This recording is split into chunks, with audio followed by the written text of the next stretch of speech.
Agradezco mucho esta posibilidad de tratar un tema que para mí es importante. Lo voy a presentar desde un punto de vista primero de la palabra de Dios, luego la sociedad actual, cómo funciona el mundo moderno. Hablaré de este sistema que hoy en la globalización ha creado el nuevo orden mundial. Voy a querer poner de antecedentes algunas citas para poder entender el contexto y las intenciones que Cristo tenía en el proyecto de fundar una iglesia. Primero en Juan 13:34 leemos cuando Él dice: yo les doy un mandamiento, uno, que se amen los unos a los otros como yo los he amado. Pero es importante cuando dice: en esto conocerán todos que son mis discípulos si se tienen amor los unos a los otros. Yo quisiera que esto lo tengan presente porque luego les mostraré unas estadísticas del mundo moderno para ver si realmente en esta sociedad hemos tomado en serio ese mandamiento de amor.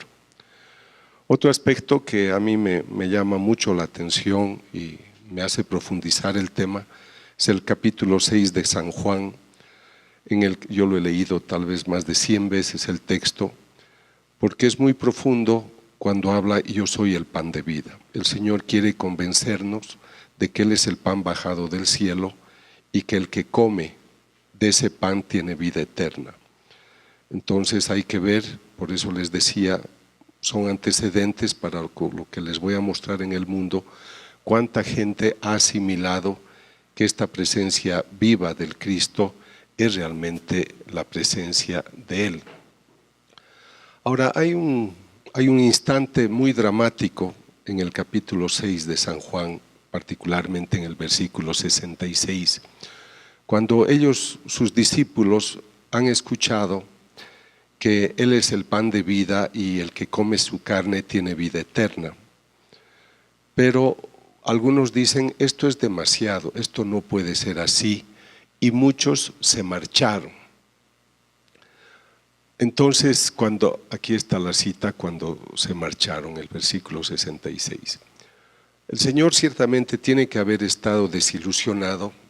El Padre ha hablado de los discípulos. Discípulo en el término original quiere decir el que aprende. Entonces Él tenía alumnos, discípulos que Él iba formando y por eso lo llamaban maestro. Entonces Él tenía muchos discípulos y al escuchar que hay que comer su carne, dicen: esto es demasiado, y muchos lo abandonan. Ahora, yo he leído mucho el texto porque he querido entender su emoción, sus sentimientos, su psicología, cuando ve que los suyos lo abandonan.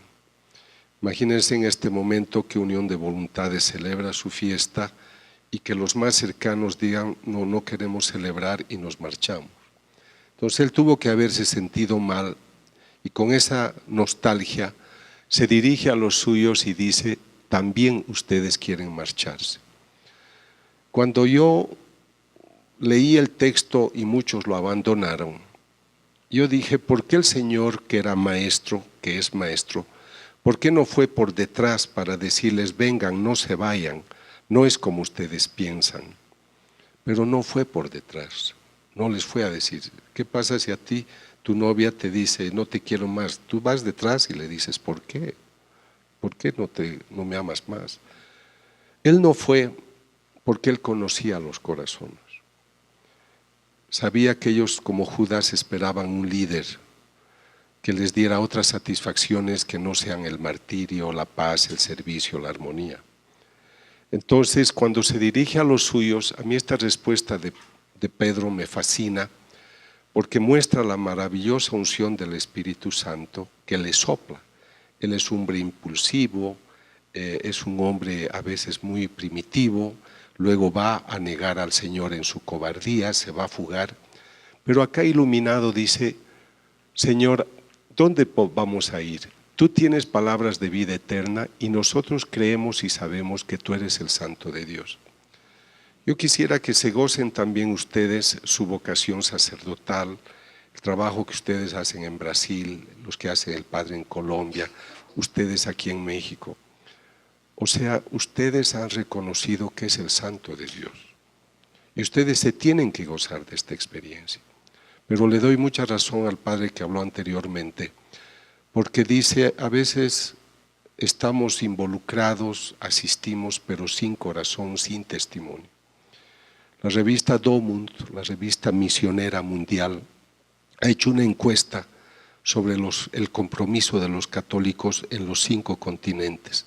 Y el resultado es que 9% de los católicos se sienten comprometidos con su iglesia, 91% no. Y por eso es que nuestra iglesia se ha deteriorado en tantas formas. En el año 1900, 33% de la población mundial era católica, hoy somos 17%. Pero yo quisiera rescatar este concepto cuando dice, nosotros lo hemos entendido, tú eres el Santo de Dios, por eso no te vamos a abandonar. ¿Dónde vamos a ir si tú eres lo único? Esto es algo que hay que rescatar, porque creo que es un privilegio. Yo vengo del ateísmo, a mis 44 años no habría pronunciado estos términos, yo tenía otro mundo, pero hoy lo comprendo, siendo ya católico más de 20 años, que Él es el camino, la verdad y la vida. Ahora, en el capítulo 6, en el versículo 70, ¿no les he elegido yo a ustedes los 12? Y uno de ustedes es un diablo. Hablaba de Judas, hijo de Simón Iscariote, porque éste le iba a entregar uno de los 12. Yo cuando voy a estas reuniones no hago muchos debates, porque yo conozco muy bien el cerebro y cada uno tiene su opinión. A mí me gusta poner sobre la mesa los conceptos y después cada uno decide lo que hace. Está bien el debate porque te ilumina en la medida de que tú puedas revisar tus puntos de vista. Pero por ejemplo, en este caso, uno de ustedes es el diablo. Yo conozco millones de diablos que se han insertado en nuestra iglesia. Yo he tenido un momento de una confesión con un sacerdote en Italia, cuando me confesé mis pecados, mis pecadillos inocentes, y me mira y me dice, non sei andato da donne, no has ido con mujeres. Entonces le dije, no padre, yo hago una vida espiritual muy comprometida. Y me toma de la mano aquí y me dice, ¿e qué c'è? ¿Y qué tiene? Sei giovane. ¿Y qué tiene de malo? Eres joven, diviértete. Y esto me ha ocurrido muchas veces. Entonces, por eso el padre ha sido tácito con la respuesta que te ha dado. Porque no es mi iglesia de derecha, de izquierda, subida, la iglesia es una sola. Cuando yo escucho que la gente dice es que la iglesia no se actualiza, la iglesia no camina al ritmo del mundo moderno, yo he pensado en un ejemplo. Dicen que la iglesia se debe acomodar a las necesidades, a las circunstancias.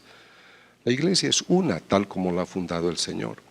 Pero cuando insisten y quieren tolerancias en todo sentido, he pensado en el ejemplo de que un ladrón se entra a un banco y al robar el banco, porque está trepando paredes, está rompiendo vidrios, se rompe la mano, se corta su mano con el vidrio, se cae, se rompa la columna vertebral y dicen, oye, ustedes son unos perversos, ¿por qué no ponen unas escaleras para que este ladrón robe cómodamente? O sea, lo que él tiene que aprender es, no tiene que aprender a robar. Entonces, si es que el sacerdote estuviera convencido de su vida sacerdotal, si la familia cristiana fuese una vida cristiana, una familia cristiana como era antes, habría muchas vocaciones. Pero no hay vocaciones porque la familia es disfuncional. ¿Sabes cuántas familias existen en el mundo hoy que son como las nuestras en el pasado, papá, mamá e hijos? 9%. Ya no hay la familia nuclear, hay toda clase de familias. Entonces, en una familia donde hay 8 papás, 7 papás, prostitución, perversión, amor libre, ¿qué vocación van a hacer? Entonces, ¿tengo que cambiar la iglesia para que ahora vengan muchas vocaciones? A mí me parece banal. Entonces, por esta razón, es importante que se entienda que hay diablos. Yo en mi vida católica de hace más de 20 años, nunca he escuchado una prédica en la misa sobre el diablo. Es el enemigo número 1 y nadie nos enseña cómo afrontarlo. Y cuando yo he estudiado a Nancy Fowler, la mística de Atlanta, Georgia, se le apareció el diablo y le molestó. Entonces ella le dijo, stupid. Le dijo, stupid me, estúpido yo. Yo he engañado a todo el mundo. No creen que yo existo y por eso estoy tranquilo, trabajo tranquilo. Entonces a mí me dan mucho temor las ideologías, muchos conceptos, porque yo creo que a veces yo estoy muy abierto, yo leo libros de izquierda, de derecha, de arriba, de abajo, de ateos, de científicos católicos, que son muy pocos, porque debo estar informado, pero creo que el camino, la verdad y la vida es uno solo. Nadie va al Padre sino por mí. Entonces yo a estas personas que no lo quieren conocer, cuando yo he visto, por ejemplo, quiénes son los que más promovían el aborto en Buenos Aires, las jóvenes, yo estaba alrededor de esos días, eran las lesbianas, las que más querían el aborto. Entonces, por eso te digo, son contradicciones. Yo he estado con un ministro de salud en un país que me pidió un asesoramiento y ese día él decidió regalar preservativos a los jóvenes porque se acercaba carnaval y no quería embarazos no deseados. Como repartían cajas de preservativos, yo le dije, ¿me regalas esta caja? Ricardo, llévate las que quieras. No, le dije, solo quiero una y no es para mí, es para tu hija de 15 años. Ricardo, no me hagas esto. Pero ¿cómo tú estás haciendo esto para todo tu país y no quieres que yo le regale una cajita a tu hija? Estas son las incoherencias serias. Por eso el tema de profundizar estos mensajes son profundamente necesarios. Quien no ama no ha conocido a Dios porque Dios es amor. O sea, este es el tema fundamental. San Juan nos insiste varias veces que Dios es amor. Y Dios es amor y el que permanece en el amor permanece en Dios y Dios en él. Por lo tanto, lo que yo haga, me gusta mucho la frase de Gálatas 2:20, yo ya no vivo, Cristo vive en mí. Si tú amas, Dios está contigo y lo que tú hagas va a ser amoroso. Entonces, por eso estoy poniendo los antecedentes de aquello que va a ser mi exposición sobre la sociedad moderna y la necesidad de Cristo hoy. Esta frase de Romanos, esta cita de Romanos 5:5 que la escuchamos en cada Eucaristía, el amor de Dios ha sido derramado en nuestros corazones por medio del Espíritu que nos ha sido dado. Yo estoy con ateos a menudo, estoy con sicarios, con asesinos, drogadictos. ¿Y por qué matas? Es mi chamba. Ese hombre ha matado y se ha ido a comer una hamburguesa, no le importa. Y están tatuándose, los he visto en Centroamérica, las maras que se tatúan con una cabeza, un cráneo, el número de gente que han matado y que han despellejado en vida. Ahora que estaba yo en Zacatecas, que es donde conocí al padre Raúl, termina la conferencia, una mujer desesperada, doctor, escúchame por favor, lo han cocinado a mi hermano que era procurador en ácido. Pero toda la gira que he hecho de 50 lugares en el mes de mayo y junio, yo tenía víctimas que atender.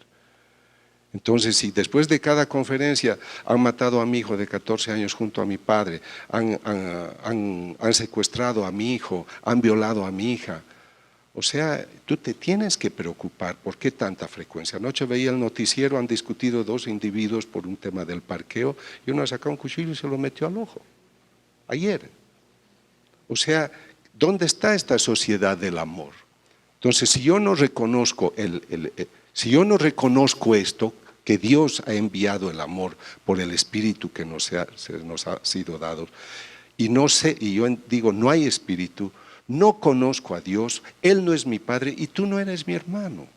Y ahí viene el tema del evolucionismo, de la lucha por la sobrevivencia. Solo el fuerte, y entre comillas en el campo político, solo el corrupto, solo el vivo va a sobrevivir. O sea, hay que matar, hay que robar. Entonces yo creo que estas cosas nos tienen que invitar a pensar en la importancia del trabajo que hacemos, y cuando el Espíritu venga sobre ustedes, recibirán la fuerza. Pero en esta frase hay un antecedente. No salgan de Jerusalén, porque vendrá el Espíritu y ustedes recibirán la fuerza. Pero cuando está hablando del Espíritu, de Jerusalén, no está hablando solo de la parte geográfica. Le está diciendo, no salgan de la vida de gracia, de la intimidad que tienen que tener conmigo, porque es conmigo que pueden conocer lo demás. Sin mí nada pueden. Lejos de mí solo son miseria y pecado.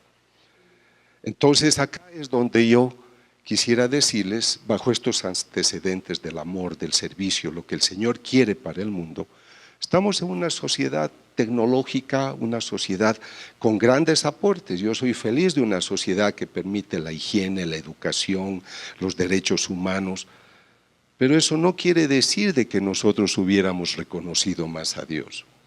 Yo trabajo en el ambiente científico y conozco al menos 100 grandes autores, premios Nobel, premios de la ciencia, que son ateos y no creyentes. A Bertrand Russell, premio Nobel de literatura, pero gran matemático, él escribió este libro ¿Por qué no soy cristiano? Y lo llaman el gran evangelizador del anticristianismo. La gente lo ha leído y se ha alejado de la iglesia. Y en ese panorama hermoso de científicos, hermoso digo por la parte científica, solo hay un cristiano a ese nivel. Uno, no hay católicos comprometidos en eso, digo a ese nivel de premios Nobel, premios de la ciencia. Y es el profesor Francis Collins, que es protestante. Y cuando el capellán de una de las 10 mejores universidades de Estados Unidos me llamó a su ciudad, me dijo, por favor, doctor, visíteme.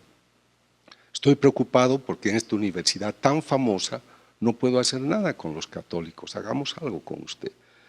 Padre, hagamos un gran congreso científico, aquí está este profesor que es católico, este otro, y son eminencias. Hagamos un debate sobre ciencia y fe en esta universidad. ¿Y saben qué me dijo? Doctor, estoy prohibido en esta universidad de decir que ellos son católicos, porque si saben que son católicos pierden el prestigio. Pero eso no lo dicen los profesores musulmanes, ateos, anglicanos, no, solo los católicos.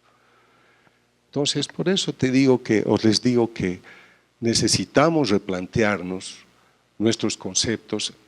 Yo he estado el anteaño pasado en el Vaticano. Ellos organizan a través de la Academia Pontificia de las Ciencias grandes encuentros. ¿Y quién era el gran orador siempre? Stephen Hawking, astrónomo que ha muerto recién y que él dice, no hay razón para invocar a un Dios que encienda la mecha dando inicio al universo. En el universo no hay espacio ni para Dios ni para milagros. El gran disertante en la Academia Pontificia de las Ciencias, ofreciéndole una gran plataforma para poder expresar sus ideas. Esto me ocurrió en Guatemala. No necesitas un Dios o una religión para ser buena persona. Si lo sabes, no estás solo. El profesor Richard Dawkins de Oxford, de su dinero, contrató 800 buses con un letrero, probablemente Dios no exista, así que goza de la vida y no te preocupes de nada.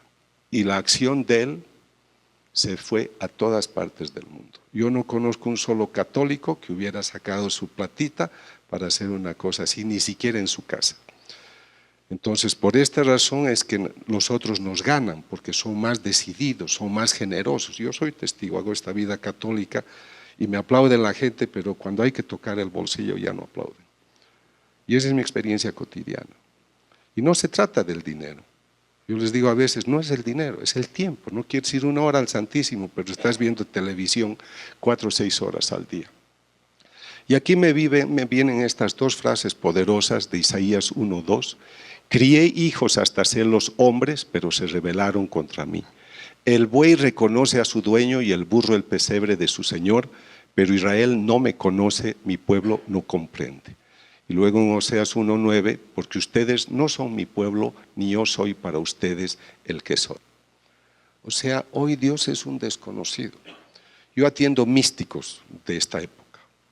Y hace pocos días el Señor le dijo a una de las místicas que sigo, le dijo, esta sociedad está haciendo todo para hacer de mí un ausente. No me quieren presente en sus vidas. Por eso el famoso relativismo, el ensimismamiento en las personas. O sea, nos hemos alejado de sus leyes y hay campañas verdaderas para alejarnos. ¿Cómo no me va a sorprender que un amigo mío que vive cerca de un seminario mayor en un país va a misa todos los días? Porque es un católico como nosotros y vamos a misa todos los días. Y el sacerdote, profesor del seminario, le dijo, sabes, si vienes mañana ya no te voy a dar la comunión, porque tú no tienes por qué venir aquí todos los días. Sacerdote, profesor del seminario. Entonces, estas cosas son demasiado serias y ahora les he puesto los antecedentes evangélicos, bíblicos, sobre el mensaje del amor, sobre lo que Dios quiere hacer con el mundo. Y hay las frases bellas del Antiguo Testamento: ustedes serán mi pueblo, yo seré su Dios. Pero esta es la situación, y este dato me alegra dárselos, es del 8 de julio, es de hace 3 días. Yo sigo mucho esta información porque me importa la conducta humana. Entonces, la estadística se ha publicado recién en el 2019, pero es del 2017. Latinoamérica es la zona más violenta del mundo. El promedio de asesinatos en el mundo por cada 100.000 habitantes es de 6.1. En América, incluyendo México, en las Américas es de 17.2. En Centroamérica, 25.9, donde está el triángulo de la muerte, donde yo llego y me dice el chofer: acabo de matar a una persona porque me quería robar el coche. O sea, yo me encuentro con los asesinos, con los difuntos y me dicen: doctor, no salga del hotel hasta que entre al hotel las 2 personas que le enviamos, o en el aeropuerto tiene que entrar un auto blindado, no porque yo sea importante, sino porque tienen miedo a los problemas, porque te secuestran en la puerta del hotel. Y en estos países el crimen es de 56 por cada 100.000 habitantes, en Honduras pasa de 100 y en Venezuela igual. O sea, estas curvas de acá son relativas. Hay lugares donde, por eso llaman el triángulo de la muerte, a El Salvador, a Guatemala y a Honduras. Entonces, ahora vean el promedio aquí en Europa. En Europa es 3 asesinatos por cada 100.000 habitantes, 2.8, en Oceanía, Australia, Nueva Zelanda, y en el Asia 2.3. Latinoamérica, la cumbia, la parranda, los mariachis, somos gente buena. ¿Y qué tenemos nosotros para ser la zona más violenta del mundo? En México, cuando yo vine aquí en mayo, había un asesinato cada 17 minutos. En este minuto, en este instante, es un asesinato cada 15 minutos. Y nos conformamos: no, doctor, no es en la calle, es entre ellos. Sí, pero yo acabo de estar en Veracruz, he pasado, he visto un charco de sangre. Doctor, acaban de serruchar con sierra eléctrica a 7 personas. A una niña que estaba durmiendo en su casa le llevó un balazo al ojo y la dañó. O sea, no es solamente los sicarios y las mafias. Algo entre nosotros no está funcionando. En el año 2017, de los 173.000 asesinatos, 37%, 4 han ocurrido en las Américas, 35 en el África, en el Asia 22, en Europa 4,7 y en Oceanía 0,2. Los conflictos bélicos que hay entre países han matado entre el 2000 y 2017 1 millón de personas, y el crimen organizado en la misma fecha, en el mismo periodo, otro 1 millón. O sea, para que vean la potencia de lo que es la criminalidad. El 90% de los homicidios son cometidos por hombres. Esto no quiere decir que las mujeres tomen revancha, por si acaso. Y la tendencia, el pronóstico, es que esto solo va a aumentar. No hay tendencia que pueda disminuir, al menos hasta el 2030. Una cosa que a todos nos preocupa es el aborto.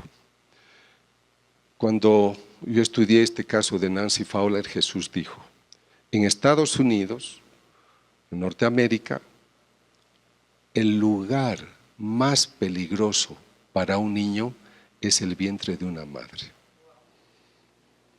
Porque habían poblaciones en las cuales por cada 3 embarazos, 2 abortaban en ese momento. De acuerdo a las Naciones Unidas, a la Organización Mundial de la Salud, que es muy conservadora y no le gusta dar los datos como debe, según ellos, entre el 2010 y 2014 hubo 56 millones de abortos. El 25% de los embarazos acabaron en aborto. Las estadísticas que yo tengo de los grupos pro vida es que hay 70 millones de abortos al año mínimo y 9.000 abortos por cada hora. O sea que en esta hora que yo hablaré habrá 9.000 abortos en el mundo. aunque vean en distintos colores, todos los países de alguna manera aceptan el aborto, sea muy legalmente o porque van a salvar la vida de la mujer, etc. Pero el aborto es muy vigente. Y otro panorama que quiero mostrarles es el de los conflictos bélicos. En las conquistas mongolas han muerto 80 millones de personas, siglo XIII, XIV, XV. En las guerras napoleónicas 6.5 millones. Vietnam, que a mí me ha tocado vivir esa época, 9 millones. En la Primera Guerra Mundial también, perdón, en Vietnam son casi 4 millones. En la Primera Guerra 9 millones. En la Segunda Guerra 50, 70 millones. Pero si tomamos el tema de Stalin y los temas que han habido en ciertos países de África y del Asia, el año pasado han muerto al menos 100 millones de personas por un tipo de violencia de Estado. Entonces tú te preguntas y dices, ¿este es el Homo sapiens? ¿Este es el hombre que ha asimilado el mensaje del amor? Entonces, por esta razón les estoy dando estos antecedentes para que comprendan por qué es importante esta antorcha. Me alegra que celebremos un aniversario y felicidades a Unión de Voluntades por su trabajo, también a ustedes que trabajan en su campo cada uno. Pero tenemos que ser una antorcha muy sólida. Realmente no podemos conformarnos con ser aquellos que encienden la lámpara. Tenemos que ser luz y tenemos que irradiarla.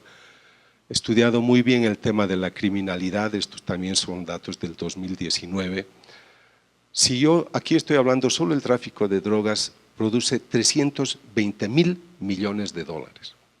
Si yo sumo todo lo que la criminalidad reúne en economía y dijéramos hay un país que se llama criminalidad, la riqueza que produce el crimen ocuparía el lugar 15 en la economía mundial, que es el lugar que ocupa Holanda. O sea, no son cosas indiferentes, nosotros no podemos ver desde afuera. En mi libro Cita en el Jordán sobre el Espíritu Santo, hay un capítulo en el que yo discuto la relación entre los ilustrados y los creyentes. Los ilustrados dicen que la fe es para los ignorantes, o sea, porque solo los países más ignorantes son los que tienen más fe. Y en las estadísticas que ellos han hecho, que este es del 2018, dicen que Bangladesh es el país más creyente, no católico, pero dice su ingreso es de $4.000, o sea, son unos pobretones, por eso tienen fe. En Nigeria, 1.100, en Yemen, 2.300, en Indonesia, 11.000, en Malawi, 1.100. Pero en estos países ricos, como China, donde ganan 15.000, ahí está el ateísmo. En Estonia 29.000, en Checoslovaquia 33.000, en Suecia ganan $50.000 al año, en Dinamarca 47. Estos tipos millonarios no necesitan de Dios, ellos tienen plata. Los que necesitan de Dios son los pobres, son los ignorantes. No estoy tocando las estadísticas de Sudamérica, que ustedes ya las conocen. Entonces, en el panorama mundial, yo escribí un libro que se intitula Cuando la palabra sana, y tuve que hacer muchos estudios en las 3 Américas y España para poder estudiar cuál era el ambiente, el panorama psicosocial, económico-social del mundo. Y este es el perfil que me sale de un pluralismo ideológico, el relativismo del cual ya han hablado ustedes antes, el hedonismo, narcisismo, materialismo, centrismo, o sea, el hombre está centrado en sí mismo, insatisfacción, permisionismo, conformismo, inmediatismo, oscurantismo, nihilismo. O sea, nos falta sentido a las cosas, incertidumbre, no sé qué pasará con los gobernantes mundiales que hay hoy, no sabemos dónde llegaremos. Hay una situación económica y política regularmente inestable, violencia que aumenta y se impone un nuevo orden mundial, que es el que nosotros debemos conocer un poco más sobre el nuevo orden mundial. Es verdad que después de las guerras mundiales se crean organizaciones que puedan dar una opinión sobre esos acontecimientos. El hecho de que hubiera caído el muro de Berlín, que nosotros lo conocíamos como cortina de hierro, yo viví en Alemania Occidental durante muchos años, Estos cambios, estas guerras, estas amenazas, en teoría han culturizado más al hombre, lo han llevado a plataformas de diálogo, y aquí se ha empezado a ver dentro de estas organizaciones una influencia política, social, económica, cultural cada vez más fuerte. Pero quienes estaban poniendo su aporte y su cultura eran países potentes como Estados Unidos, la Unión Europea, China, Rusia. Entonces ellos van dando dirección. Yo me sorprendo, en mi país empezaron a aparecer unos hombres con unas cadenas que nunca yo había visto. Eran ya las copias que estaban haciendo de los mexicanos que en Estados Unidos se copiaban de los gringos, ¿no? Entonces empiezan a tener una influencia que va más allá y empiezan a decidir cosas. El presidente Pinochet, que fue un dictador, ha ido a Inglaterra y el abogado Garzón desde España dice ese tienen que detenerlo porque es un abusivo. Y empiezan a tener una influencia, como en la guerra de los Balcanes, que han capturado gente, han hecho juicio, y hay cosas importantes. Es una esperanza, por ejemplo, que hoy una organización internacional pueda hacer algo en Venezuela o en otros países. O sea, no está mal la idea, pero el poder, la voz está dada a esas personas. Cuando los pequeños dicen, no queremos que Israel tenga este beneficio, y se para Estados Unidos, dice, bloqueamos esa moción. Y su palabra es poderosa, entonces nosotros estamos escuchando la voz solamente de CNN, de los que nos quieren decir su historia. Aquí están mis amigos del Brasil, me invitaron amablemente a visitar su casa un día, y yo conocía de Bolsonaro todo lo que dice la prensa, y leo prensa en varios idiomas y no solo de una línea política. Pero cuando fui al Brasil, el Bolsonaro que yo veo con los ojos de brasileño es muy distinto a lo que tienen afuera. Nos lavan el cerebro, nos hacen creer otras cosas. Y por eso tenemos que ser críticos. Es que, doctor, he leído en internet. Al Papa, ¿cuántas cosas le hacen decir que son falsas? Entonces, por esta razón, estos grupos han creado una economía, depende de ellos. Antes cada país tenía su moneda, sus precios, pero hoy sube en Estados Unidos, hoy han tenido ustedes el cambio del ministro de Hacienda, del secretario de Hacienda estos días, y ya hubo 3 puntos de cambio en la economía, solo por eso. Entonces dependemos cada vez de lo que ellos han hecho porque hemos entrado a un sistema de globalización. Con las nuevas tecnologías se han ampliado estos temas. No quiero negar el beneficio de las organizaciones no gubernamentales, la asistencia de ciertos países a países más pobres, eso existe, pero hay una cierta dominancia. El pensamiento que se ve es de los más poderosos. Nace una nueva configuración política sugiriendo un nuevo orden mundial. Ahora, este nuevo orden mundial tiene gente muy inteligente, no van a hacer un cambio inmediato, lo están haciendo de manera muy gradual, pero el concepto es que la gente viva de acuerdo a su gusto. En la medida que tú vives con el placer que tienes, esta es tu tendencia, este es tu deseo, pues tú vas a ser una persona tranquila, yo te voy a apoyar y no vas a molestar mi poder. Por eso el permisivismo. Entonces, se va introduciendo ideologías, conceptos sociales, políticos, económicos, incluso valores espirituales, aquí quería decir sexuales, costumbres, hábitos, percepciones y mucho más. Tengo un amigo que dio una prédica, ustedes lo conocen, en un país de Europa y habló de las tendencias sexuales. Fue muy severo en su plática. Más que severo, fue sincero y veraz. Cuando fue al aeropuerto de Europa, le dijeron, no puede viajar, está arraigado, porque anoche este movimiento le ha iniciado a usted un juicio por discriminación. Y lo tuvieron años sufriendo por esa consecuencia. Y cuando él me llamó, bondadosamente me dijo, Ricardo, tengo este problema, pero los que están financiando a los que me están persiguiendo, precisamente es la gente de la banca, porque a ellos les importa mucho ciertos tipos de poblaciones porque gastan y viven muy bien. Entonces no estamos absolutamente libres, absolutamente, y por eso la pregunta del tema ¿dónde está Dios? ¿Es Cristo necesario? Esta cita de Génesis 1:26 me lleva a que hagamos al hombre a nuestra imagen y semejanza. El versículo 27 dice, varón y mujer los creó. La imagen es del espíritu. El hombre tiene una naturaleza espiritual. Pero nosotros nos hemos centrado en demasía en el cuerpo. Es el mundo el que nos fascina. Ustedes que son católicos y parece que muy selectos, yo les pregunto, cuando han dicho a sus hijos, yo quiero que tú seas o lo que te han dicho tus papás, yo quiero que seas profesional, quiero que seas un hombre comprometido. ¿Quién te ha dicho, yo hijo, ahora que vas a la universidad, quisiera que seas santo? ¿A cuántos invitamos a la santidad?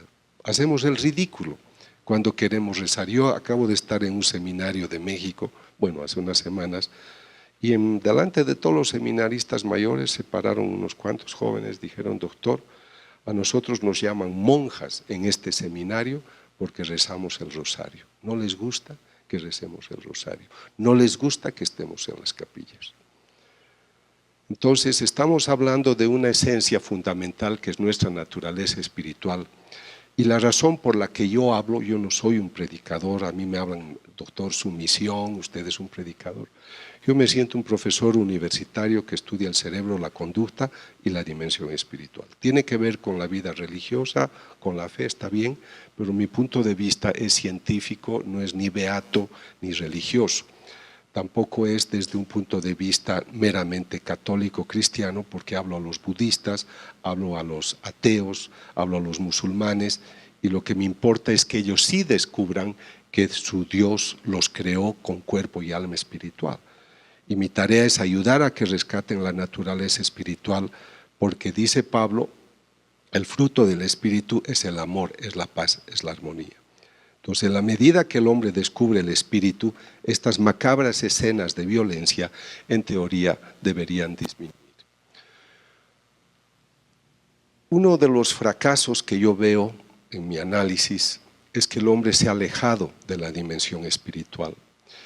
11 años y medio me tomó hacer este libro, consulté más de 300 autores y me llamaba la atención el título de varios libros, Al Dios desconocido. Y realmente el Espíritu Santo es un desconocido. Recuerdo que el Papa Benedicto, hablando a los profesores católicos en Roma, les dijo, por favor, no se queden a hablar solamente de sociología, de antropología, hablen del Espíritu Santo porque es el gran ausente. Es la esencia y ustedes la ignoran. El Espíritu Santo es una persona que actúa, es una persona que opina, que está pendiente de ti.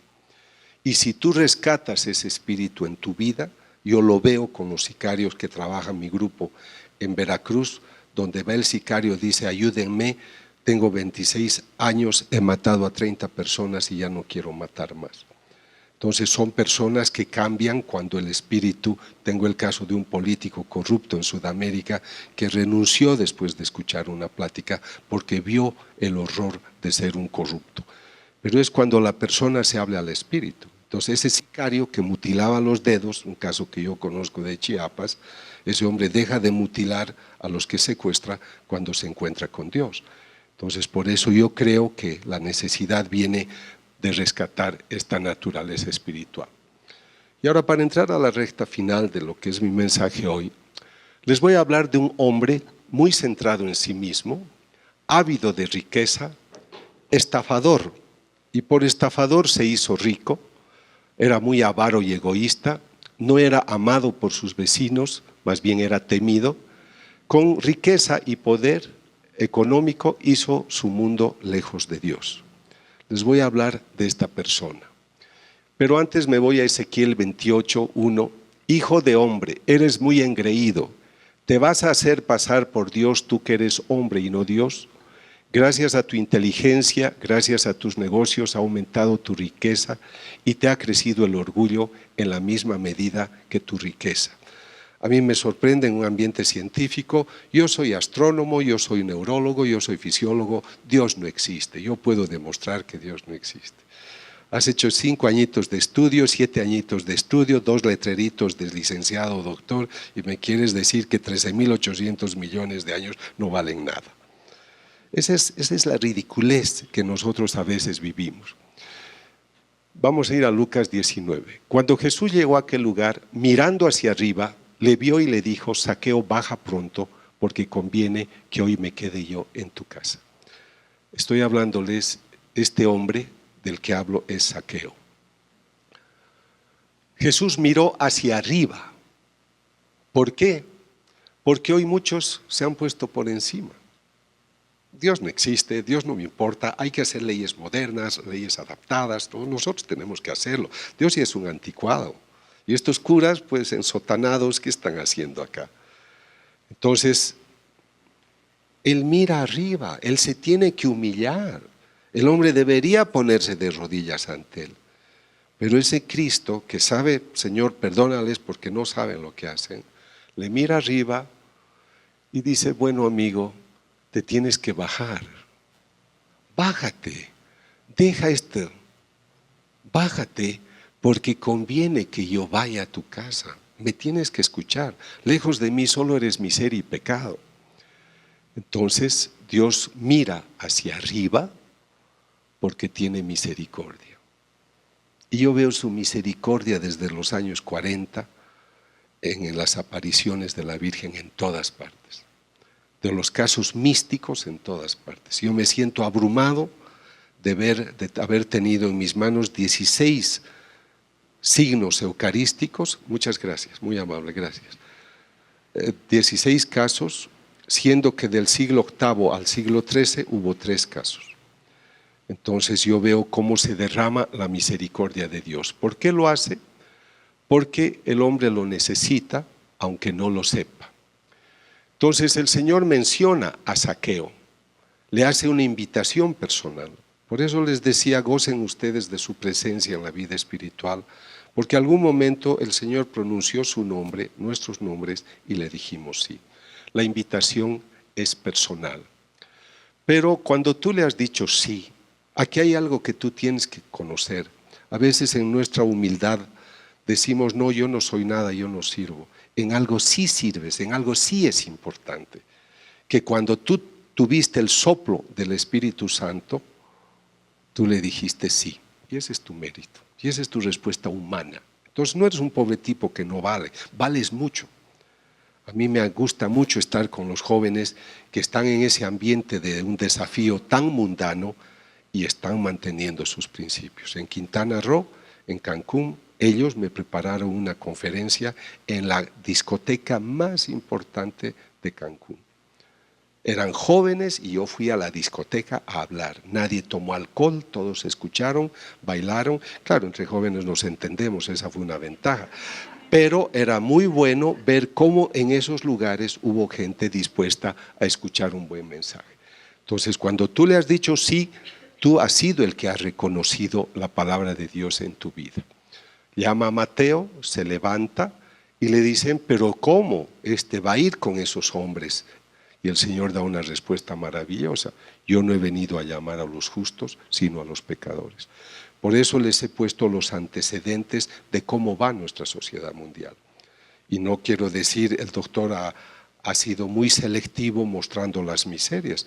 Este país está desangrado. No es que muere 1%, 2%, o que matan una persona cada día o cada semana, es cada 15 minutos.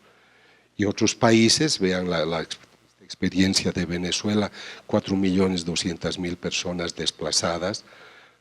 Yo veo, ahora estuve en Colombia, 1.200.000 venezolanos buscando trabajo. Si el Espíritu estuviera en ese lugar, uno diría, el mandatario: yo no puedo, no es justo, me marcho. Ahí pueden ver ustedes el daño que hace la ausencia de la dimensión espiritual. Y el Señor le dice: Zaqueo, date prisa. Date prisa porque tu corazón está muy duro. Yo conozco a los místicos. Y a uno de ellos les dije: ¿por qué no le dices al Señor ya que intervenga? Esto es demasiado. y Jesús me mandó un mensaje. No sabes lo que dice Ricardo. Cuando tú veas lo que viene, quedarás pavorizado. Y tú, yo soy el primero en retrasar mis tiempos. Yo soy el primero porque lamentarán mucho. Pero ustedes han elegido su rey, han elegido su Dios, sus dioses en el mundo, y a esos los tienen. Intervendré cuando vean que eso no les ha sido de ayuda, pero eso es lo que han buscado. Entonces, date prisa. Yo no quiero padecer. Entonces, Él está apurado a que rompamos cadenas, a que nos pongamos de rodillas, porque lamentablemente nuestro corazón se ha endurecido. El Señor habla con autoridad, ordena, baja, porque si bajas, te salvarás. Él derribó a los potentados de sus tronos y exaltó a los humildes. O sea, tu poder no es nada en contra mía. Tú no me estarías haciendo esto si es que mi Padre no te lo habría permitido.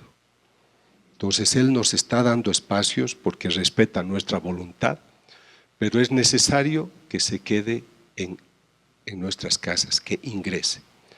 Pero al ir a la casa de Zaqueo se gana un problema. Porque otra vez las críticas, ¿cómo es que va a ir el Señor donde este tipo que todos odiamos? Porque Él ha venido donde los miserables. Yo me siento siempre abrumado cuando, habiendo sido ateo, pues hoy me toca estudiar lo que es el centro y culmen de la vida cristiana, que es la Eucaristía. Entonces, si el Señor toca hoy a tu puerta, ¿tú estás preparado para recibirle? A mí me parece muy bello que el Señor nos haga entender que es necesario que le dejemos entrar a su casa. Él quiere entrar, quiere morar contigo. Aquí será su reposo permanente.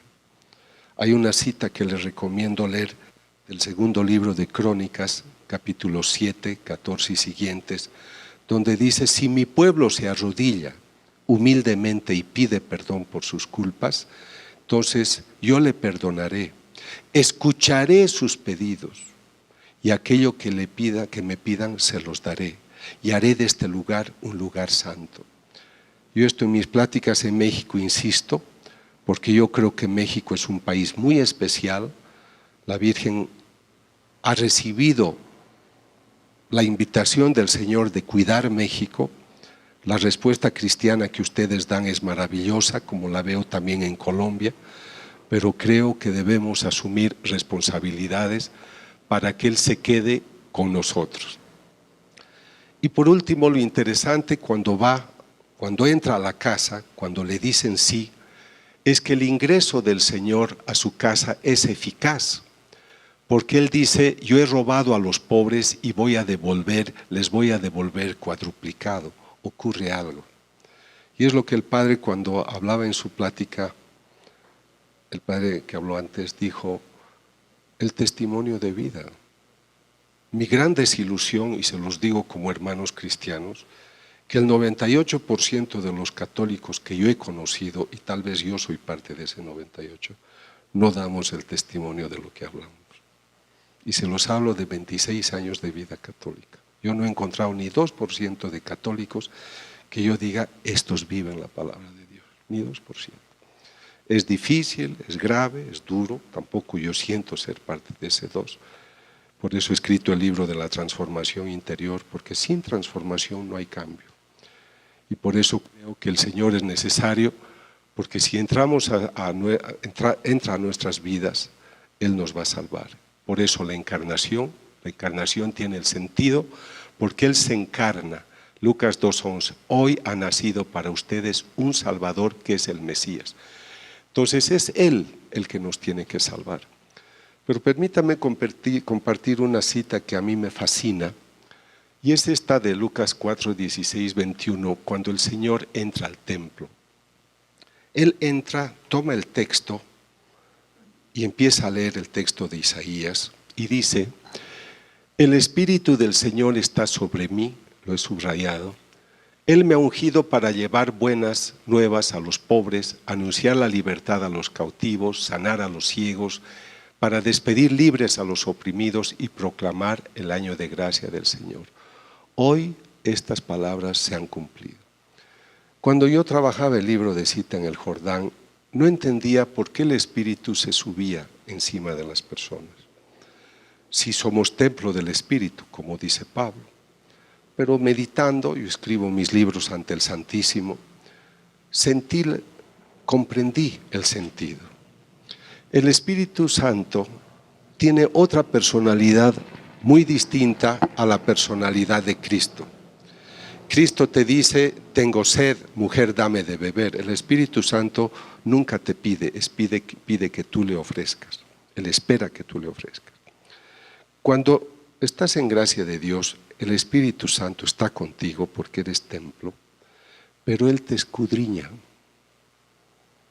Él te conoce y profundiza. ¿Quién como Él que conoce las profundidades del Espíritu?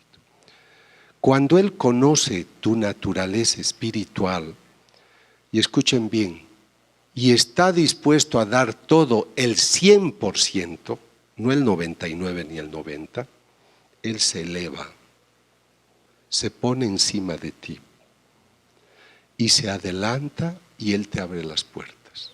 Tú no haces nada porque tú ya eres un instrumento confiable.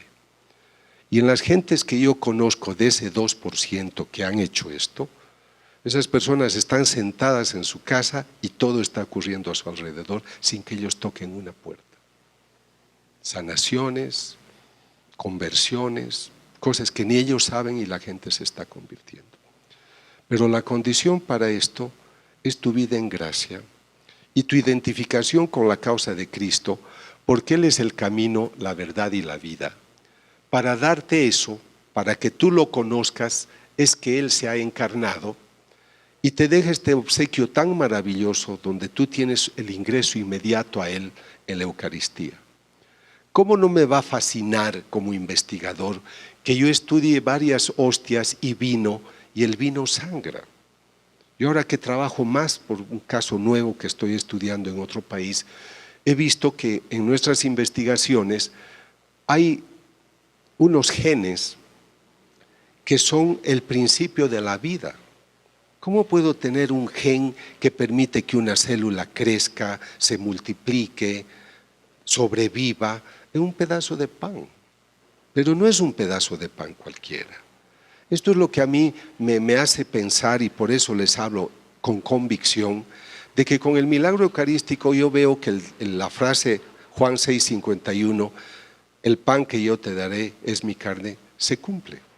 Acá tú tienes un Dios vivo que cumple. Y por eso me alegra tanto cuando hablo a universidades, a masas de gente, decirles, yo no te hablo de un fantasma, te hablo de un Dios vivo que se manifiesta, si no yo no estaría aquí. Yo tengo el gozo, el regalo de Dios, como ustedes seguramente, de entender que este Dios vivo está con nosotros. Que ustedes no han perdido el tiempo al decirle sí. Pero no basta lo que estamos haciendo. Pregúntense ustedes si le están dando el 100%.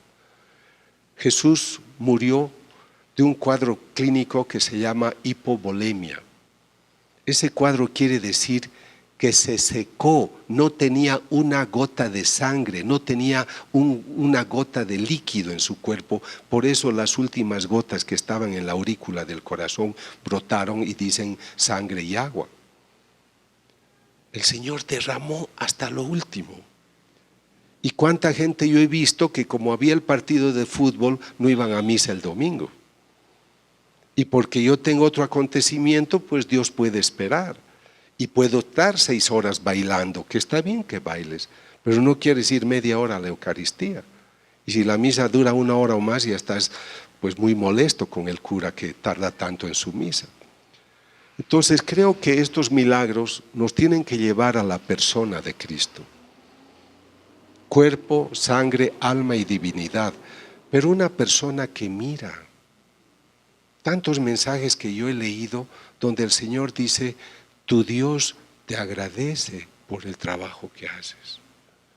Este trabajo debería haber hecho mi iglesia, pero no me escuchan.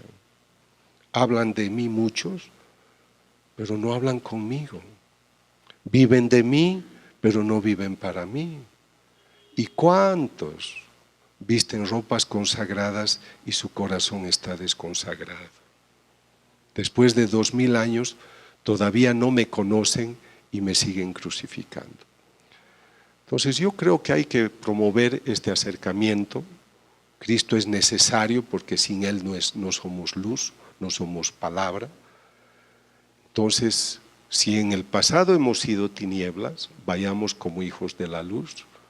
Hagamos de que esta luz la conozcan muchos. Y esta cita es muy oportuna de Romanos 12:2, porque es un desafío a los movimientos sociales.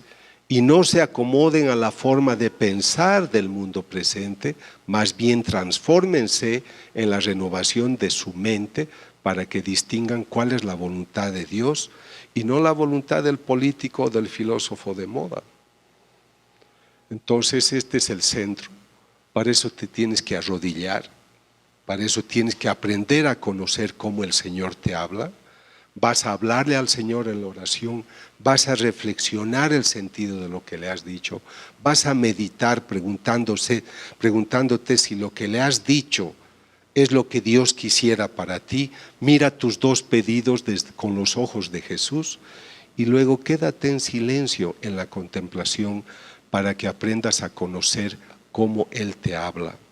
Y mejor si lo haces ante el Santísimo.